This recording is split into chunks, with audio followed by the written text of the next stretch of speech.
Hey folks, welcome back to Tech and More Tech. I'm Carlo, and in this video, I'm going to go over 21 smart home automations for 2021.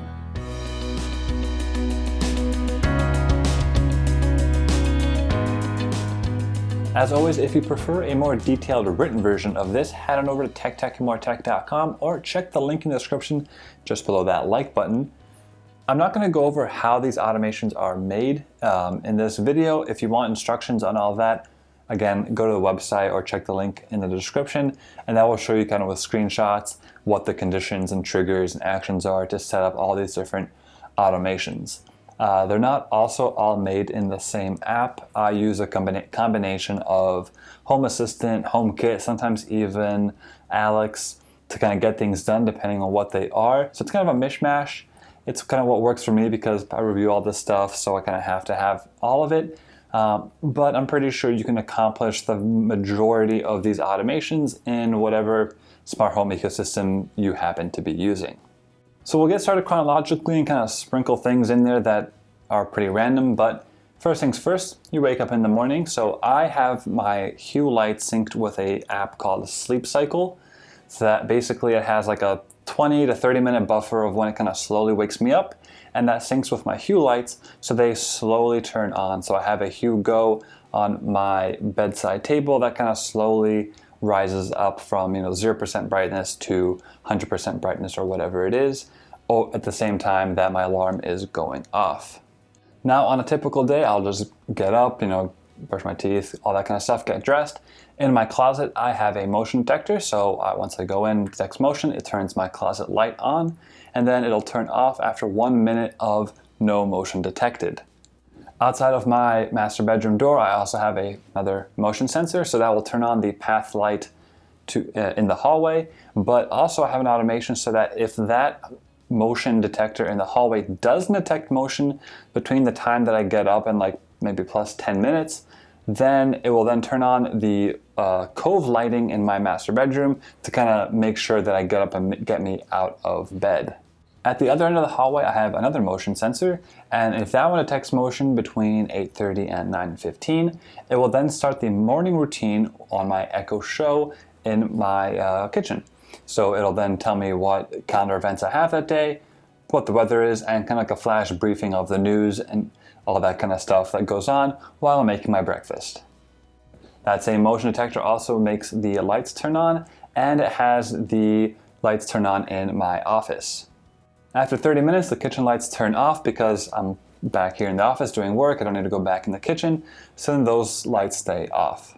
In the living room and kitchen area, I have a Hue motion detector, which also has a light sensor, also has a temperature sensor, I think, as well, but it's a very good multifunctional sensor. If anytime after noon it detects that the brightness level in the room is below a certain amount, it will then turn the lights on. I find this to be super useful because time-based ones don't work quite as well because sometimes you got a dark, overcast day. It can be pretty gloomy and pretty dark all day, and this way the lights are going to kind of turn on, versus if it's sunny and the cloudless day, then it's going to be very bright and the lights don't need to turn on even if it is the same time of day. So I find that the brightness level in the room is a better sort of trigger to have your lights turn on, so it's kind of always comfortable within that room. When the last person leaves the house, all of the lights turn off, which makes sense. And then while no one is home, if there's any sort of motion detected or any sort of sound detected, the cameras will then alert us on our phones, me or my wife, so then we can check in on the house and see if there's anything kind of going on. I use an Ecobee thermostat, which obviously has a couple sensors all over the place, and that's usually on a set schedule, which most of the time works fine. But it does have the Eco Plus mode, which uses the presence detection to kind of break away from the schedule. If, for example, your schedule is to be home between 9 and 6 or whatever, but you have to step out and it detects that no one is home, well then it'll stop whatever current schedule it is and kind of go into the away schedule so it doesn't waste electricity, either cooling your house or warming it up if no one's there. This also works the other way, so if you are home during a time that is usually set to be away, it will then obviously turn on the comfort settings as if you are home because, well, you are.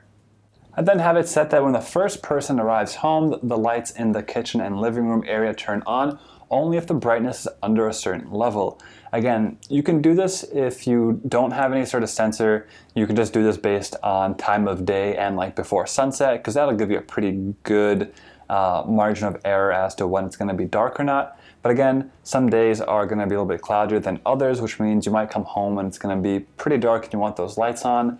This will ensure that. And conversely, some days you might come home and it's the middle of the day. You don't need the lights turning on because it's pointless, so they will stay off. When I'm filming, I have a scene set for filming that turns all of the lights that you see behind me on and to the right color and brightness. And then it also turns on the path light in the hallway to red so that my wife knows that I'm filming and doesn't make too much noise or anything like that. My TV is hooked up to a Hue HDMI sync box, and then in there I've got whatever inputs. I got a PS5, a Apple TV, a Switch, and a Chromecast. Whenever any of those are turned on, it all turns on the Hue sync box, and then that automatically turns on the TV, and then that automatically turns on the Hue gradient light strip I have behind the TV, and that automatically syncs to the TV. I have a full review of that if you're interested. But because all of that is pretty automated, then at the same time it will automatically set the TV scene, which turns off the ceiling lights in the living room and dims the kitchen lights to about 75%, so that you get the full effect of the gradient strip behind the TV, and it's just a little bit more of a pleasant environment. In the master bathroom, I have the fan and light. That's one switch. That's a smart switch, so that whenever the humidity is above a certain level, so like after your shower, that light or that switch stays on until the humidity falls under a certain amount. And that is controlled by an Aqara humidity sensor that I have placed in my bathroom. During the summer, when the humidity is much higher, I have a dehumidifier actually plugged into a smart plug, and that works the same way, and that actually keeps the humidity in a narrow range pretty much the entire time, so not only after I shower, but throughout the entire day or night. If the humidity goes above a certain percent, humidifier turns on, and then once it falls under the specified amount, it turns back off. This is super useful in the summer when humidity levels are high and you don't want to get mold or anything gross like that. I use an Innova sous vide for most of my cooking, mainly because it's very sort of hands-off. I do a lot of chicken breast in it, so I just put it in there at the right temperature, let it cook. I don't have the Wi-Fi version one, so I don't control the Innova directly. It does have Bluetooth, but it's not that convenient.